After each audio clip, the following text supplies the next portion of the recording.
Bonjour tout le monde, toujours dans la partie de la mécanique, unité de formation 4. Dans cette séance, on va parler d'équilibre d'un corps soumis à deux forces.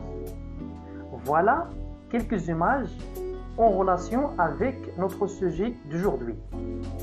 Un ballon en équilibre sur la tête d'une personne. Une fille en équilibre en utilisant l'un de ses pieds.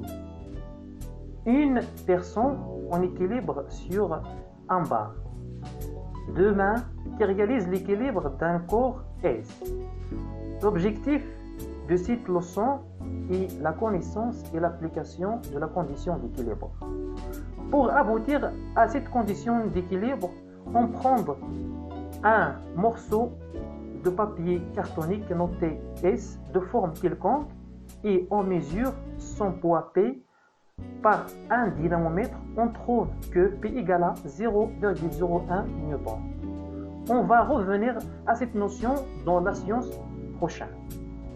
Puis on réalise l'équilibre de corps S par deux dynamomètres T1 et T2. Il faut savoir que le corps S, c'est le système étudié. Puis on fait le bilan des forces exercées sur le corps S. La force Fd1S, c'est la force appliquée par le dynamomètre 1 sur le corps S.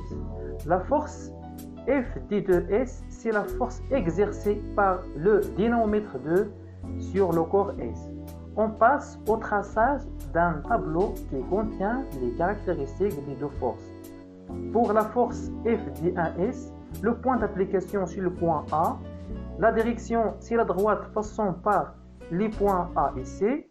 Le sens du point A vers le point C. L'intensité de cette force Fd1S égale à 0,7 newton. Pour la force Fd2S, le point d'application c'est le point B. La direction c'est la droite passant par les points B et E. Le sens du point B vers le point E. L'intensité de cette force Fd2S égale à 0,1 newton. On peut représenter ces forces en utilisant les caractéristiques du tableau et à l'échelle convenable.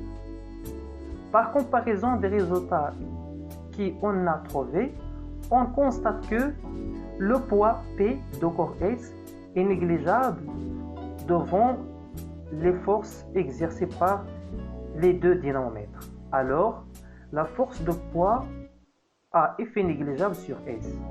On peut dire que le corps est soumis à deux forces uniquement. Aussi, si on fait le prolongement des droites AC et BE, comme elle montre la figure, on constate que AC et BE sont confondus, ce qui implique que les deux forces ont même ligne d'application. Finalement, d'après le tableau, on observe que les deux forces ont deux sens opposés et même intensité. Alors, on peut dire que un corps soumis à deux forces et en équilibre, c'est les deux forces appliquées en même direction et intensité et de sens opposé. Cette condition s'exprime mathématiquement par la relation vectorielle suivante. La force Fd1S égale à moins la force Fd2S. Et merci pour votre attention.